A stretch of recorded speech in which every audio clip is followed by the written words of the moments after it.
이렇게 많은데 손님이 온다 그러면 이 집을 몇 바퀴를 돌아요. 만약에 그릇을 정말 많이 아는 사람들이 저희 집에 온다. 네. 그러면 이제 비장의 무기. 수업을 지켜주는 수호신이에요. 근데 굉장히 동양적인데요? 네, 그래서 차를 잡을 때 보통 요렇게 잡으라고 많이들 얘기하세요. 요렇게 손가락을 걸지 말고. 근데 이게 왜 그랬냐면요. 아, 이렇게 저희가 김지연 선생님 집을 구경해 봤어요. 제가 부동산 채널은 아니지만 많은 분들이 부동산 관심 있어서 클릭하신 분들이 많아서 목동 13단지. 요거만 살짝 여쭤볼게요. 목동 13단지가 약간 목동에서 뒷단지잖아요. 네. 살아보시니까 어떠세요? 저희는 지금 13단지가 특히 요 앞에가 양천구청이 있고요. 경찰서가 있고 걸어서 5분에서 8분 거리에 양천구청역이 있어서 대중교통으로도 너무 좋고 네. 그런데다가 저희는 지금 양쪽으로 지하에 주차장이 없거든요. 그러다 보니까 그 공용 공간에 나무가 많아. 정말 많아요. 그리고 원래 네. 이렇게 오래된 아파트 오면 주차하기 힘들잖아요. 네, 아유. 근데 5층밖에 없어서 네, 자리가 네, 많던데요. 네, 네. 주차난이 없어요? 네, 주차장은 있어요. 저녁 때. 그리고 이제 동네 여기 공원 오시는 분들이나 구청 오시는 분들이 막 쓰셔서 근데 뭐 그거 가지고 또 그렇게 뭐라고 안 해요. 다 착하신 분들이. 살기 괜찮아요? 네네네. 조용하고.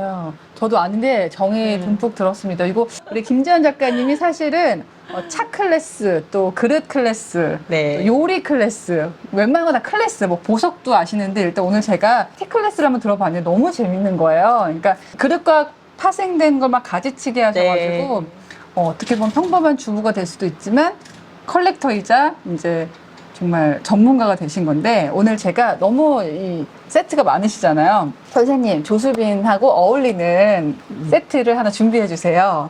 그리고 하나는 제가 갖고 싶은 로얄 코펜하겐 해서 이렇게 비교를 좀 해봤습니다. 자, 먼저 저를 위해서 빌레로엔 보흐 세트를 준비하셨잖아요. 네.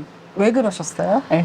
제가 조수빈 아나운서를 이렇게 가만히 생각하니까 정말 너무너무 세련되고 예쁘시고 제가요? 지적이고 전 지적인 이미지를 굉장히 많이 이렇게 느꼈거든요. 그래서 제가 가진 그릇 중에 지적인 이미지가 무엇일까 생각했더니 요게 빌레로이엔 보흐라는 데서 나온 1900년대의 그 당시의 의상, 곡식사가 나와 있는 그릇이에요.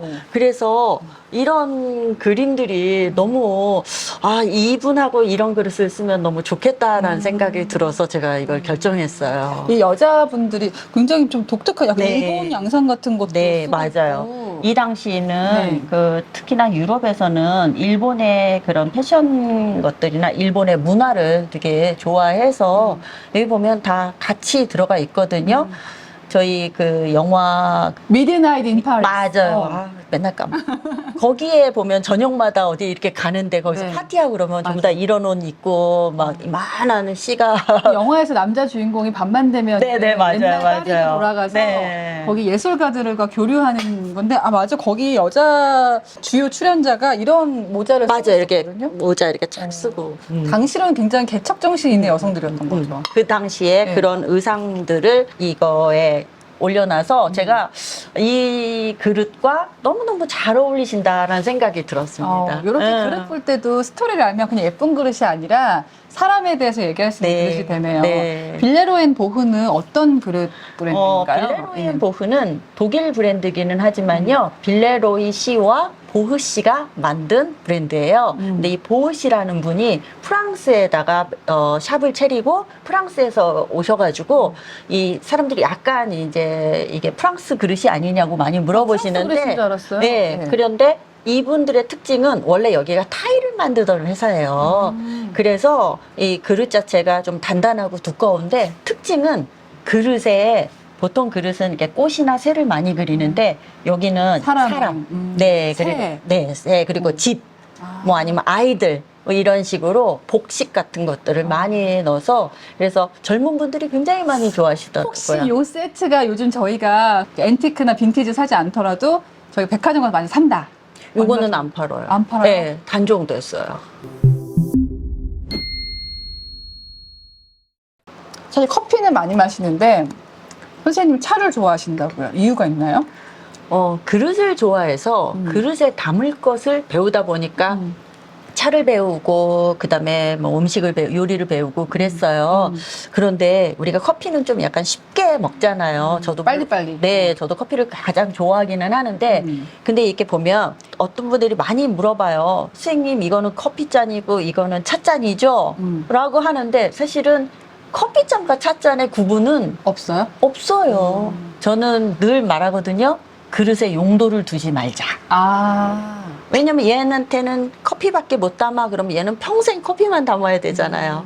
근데 여기에 차도 담을 수 있고 좀 저는 큰 거에는 스프도 담고 미역국도 담고. 미역국을요? 그럼요. 얼마나 좋은데요. 아, 그러니까 이게 살림도 창의성을 발휘할 수가 그럼요. 있네요. 그런데 이제 아무래도 외국 문화가 특히 유럽, 영국에서 차를 많이 먹으면서 살롱 같은 데서. 네.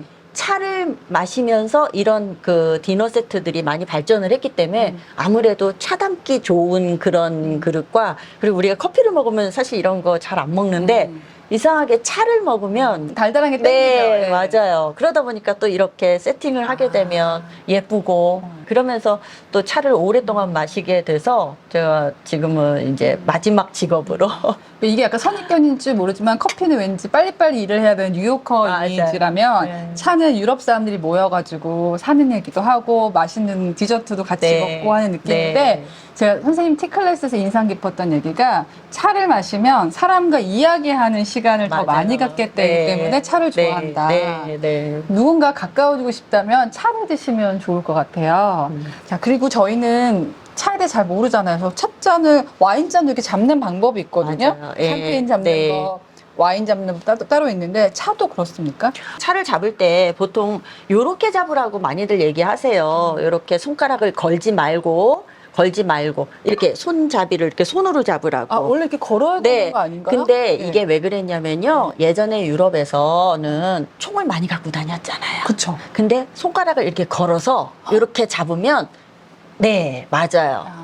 빵 쏘는 그 자세처럼 보일 수 있다 해서 예. 그래서 손잡이를 이렇게 잡는 에티켓이 나오게 그럼 저를 됐어요. 마실 때 너 찻잔 잡는 법 아니? 이렇게 잡아야 돼. 그거는 아니에요. 사실은 그때 그렇다라고 했는데 이게 또 이렇게 잡잖아요. 그러면 손 아파요. 깨트릴 것 그리고 같아요. 예, 그래서 어떻게 하냐면 이렇게 살짝 잡고 뜨거우니까 이렇게 잡으셔도 되고 저는 그냥 이렇게 소서에다가 받쳐가지고 네. 이렇게 먹어도 되고 어떤 특별한 에티켓이 있는 건 아니고요.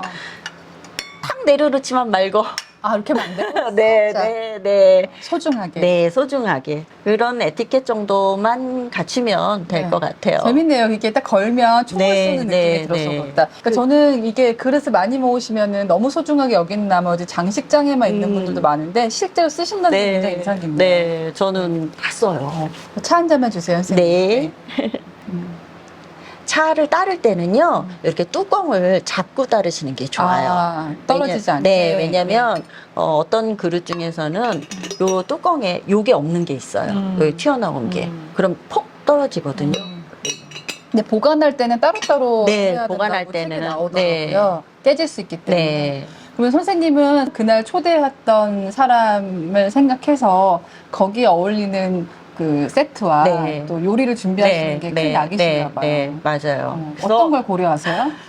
이렇게 많은데 손님이 온다 그러면 이 집을 몇 바퀴를 돌아요. 어떤 걸 써야 될지 고민이 되고 하는데 저는 이제 그 모임의 어떤 특성 네. 그리고 또 만약에 이분들이 젊은 분들인데 오늘 날씨가 너무 덥다. 네. 그러면 또 그거에 맞춰서 그리고 여름에는 좀 시원한 색깔로 겨울에는 좀 따뜻한 색깔로 만약에 그릇을 정말 많이 아는 사람들이 저희 집에 온다. 네. 그러면 이제 비장의 무기. 그 사람들이 정말 그릇이 많은데 있는 그릇을 쓰면 재미없잖아요. 아, 없을 것 같은 없을 것 같은 거. 예. 그런 거 이제 골라서 쓰고. 근데 이거 할 때요, 저 궁금해요. 세트가 있으면 세트끼리 그 DP를 해야 되나 아니면 섞어도 괜찮아요? 저는 가능한 세트로 하자고 해요. 왜냐면 음식이 막 나지고 그러면 복잡해지거든요. 또 뭐 하나씩 놔도 그 나름대로 맞추는 조합의 묘미가 있기는 한데 저는 가능한 세트가 있으면 세트로 쓰고요. 그리고 우리 테이블 이제 세터피스라고 그래서 꽃을 놓잖아요. 그럼 꽃은 너무 높이 올려놓으면 저희가 같이 마주 앉아서 밥을 먹는 이유는 서로 얼굴을 이야기를 하고 아이 컨택트를 하기 그렇죠. 위해서. 대화를 하려고 하는 건데 꽃이 이렇게 와 있으면 얼굴 가려지는 거는 그건 서양 문화인 것 같아요. 네. 옆 사람하고만 얘기하고 앞하고는 프라이버시를 지키겠다. 좀 낮은 꽃을 해놓는 것도 네. 좋겠네요. 네. 이 로얄 코펜하겐 같은 경우는 아까 저희가 이제 청아백자에서 네, 유래됐다고 네, 스토리를 네, 말씀해 네. 주셨고 제가 사실은 저의 로망이 세트인데 앞으로 더 애정이 갈 것 같아요. 근데 얘는 끝에 맨 아래는 다른 그것도 종류가 코펜하겐이에요. 같은 네, 근데 코펜하겐이에요? 이게 지금 한국에는 수입이 안 돼가지고 아마 다들 이건 뭐예요라고 하는데 저거는 덴마크 본사의 공홈에서 제가 산 건데요. 네. 저 파란색이 코펜하겐인데 색깔을 확 잡아주니까 저게 다 있으면 좀 붕 뜨는 느낌이 나는데 네. 그래서 저는 저렇게 두꺼운 색깔을 좀 쓸 때가 있거든요. 네. 그 중에 이제 코펜하겐 중에서도 여기 보시면은 이게 또 굉장히 이야기가 있어요. 로얄 코펜하겐의 최상위 라인이라고 하는 데인데요. 이거를 풀레이스라고 해서 구멍이 뻥뻥 뚫려 어머. 있죠. 구멍이 있네요. 네네네. 요게 최상위 라인이에요. 풀레이스. 요걸 레이스라고 그러거든요. 네. 근데 여기 구멍이 뚫려 있는 거. 그리고 여기 보시면 뭐가 보여요? 사람 입이 예, 사람처럼 생긴 건데 이게 바로 그 덴마크 그쪽 북유럽 쪽에서는 부엌을 지켜주는 수호신이에요. 근데 굉장히 동양적인데요? 네, 그래서 이런 것들이 이렇게 있고 여기는 지금 여기 보시면은 뭐 그런 해산물. 네, 왜냐면 여기가 바다가 많은 나라라서 이런 식으로 이런 거 보고 보면은 되게 좋죠. 그러니까요. 그리고 코펜하겐을 고르실 때는요, 본인의 기호기는 하지만 무늬가 쨍한 거. 쨍한 거? 네. 예. 아, 이왕이면? 네네네. 저 사실 얼마 전에 로얄 코펜하겐 홈에서 세일을 해서 살까 말까 했거든요. 근데 거기서 저희가 구입하는 그릇 세트와 선생님이 수집하는 그릇 세트가 다른가요? 아니면 그것도 모아놓으면 컬렉션이 되는 건가요? 제가 그릇을 모으는 거의 기준은 우선은 앤틱이에요. 예전에 100년 전에 200년 전에 나왔던 그 그릇들을 주로 모으고 그리고 이제 메이드 인 덴마크, 메이드 인 잉글랜드 그 위주로 모으고 있는데 지금 사실은 덴마크 로얄 코펜하겐 공장이 태국으로 이전했죠? 네, 그래서 우리는 잘 모를 수도 있지만 그래도 많은 분들이 그 얘기를 해요. 무게가 좀 무거워졌다 이렇게 얘기를 해요. 근데 그게 제가 이렇게 흙을 구워 보니까 아무래도 습한 날씨에 하면요 똑같이 구워도 무거워요. 근데 아무래도 태국이 조금 덥잖아요. 네. 근데 저희 오늘 영상 보시면서 이런 얘기를 하실 것 같아요. 아니, 모두가 경제적으로 큰 여유가 있는 건 아니잖아요. 이렇게 비싼 그릇만 사야지 컬렉션이 될까요? 아니요. 저는 절대로 그렇게 생각 안 해요. 네. 저보고 덕업일치를 잃었다라고 얘기를 하는데 저는 제가 앤틱 그릇을 모으다 보니까 근데 그게 오래된 것 때문에 가치를 둬서 가격이 많이 상승을 하는 그럼 그 거지. 재테크도 되는 거예요? 돼요. 그런데? 제가 좋아하는 그릇, 특히 옛날에 우리 어머니들 많이 쓰시던 그 하얀 밀크 글라스 있죠. 밀크 글라스 사진 나갑니다. 예. 네, 그거 정말 많이 쓰셨잖아요. 미국에서. 다 버렸잖아요, 이제. 어머, 그게 지금 얼마나 많이들 매니아들이 많은데요. 레트로 열풍을 타고. 네, 예. 네. 그리고 너무 튼튼하고 너무 좋아요. 그러니까 오늘은 컬렉션이 될 수 없지만 그럼 세월이 묻고 스토리가 또 사실은 네. 남들이 봐주는 가치도 중요하지만 아까 시어머니가 선물해준 그릇이라든지 맞아요, 맞아요. 뭐 아이가 첫 취직을 해서 사온 그릇이라든지 그릇 하나하나의 스토리가 담기면 그게 나만의 컬렉션이 될 수 네, 있는 네. 거군요. 제가 오늘 작가님 만나면서 자꾸 구하우스 구정순 관장님이 생각나는데 사실 그분도 굉장히 고가의 미술품이 지금 많은데 하나도 파신 적이 없대요. 그러니까 재테크 수단을 생각해 본 적이 없고 좋아하다 보니까 안목이 네. 생기고 그게 일이 됐다고 얘기하셨는데 우리 주변의 소중한 것들에 대해서 다시 한번 생각했다면 우리 엄마도 굉장히 나만의 컬렉션을 갖고 생활 속의 예술가가 되지 않았을까 맞아요, 맞아요. 싶더라고요. 네. 제가 이 그릇을 모으는 거에 굉장히 행복했었고, 제가 그 그릇을 또 저만 행복하면 안 되잖아요. 그 그릇에 음식을 담아서 가족들한테 줬고, 또 친구들을 불렀고, 집에서 굉장히 많이 이렇게 손님을 초대를 많이 했었어요. 그런 걸로 인해서 저 하나로 또 여러 사람이 행복하다면 너무 좋지 않을까라는 생각에 그릇 모으기를 참 잘한 것 같아요. 그 일반적인 미술품하고 차이가 있는 게 예술도 있고 인문학도 있지만 무엇보다 우리가 쓸 수 있다는 네. 거. 그게 약간 가구 좋아하시는 분들이랑 얘기가 비슷한 것 같기도 하고 그렇죠? 맞아요, 맞아요. 자, 오늘 조수빈 큐레이션 나와보시니까 어떠셨어요? 이렇게 저를 초대해 주셔서 너무 감사하고요. 저의 어떤 이런 덕질?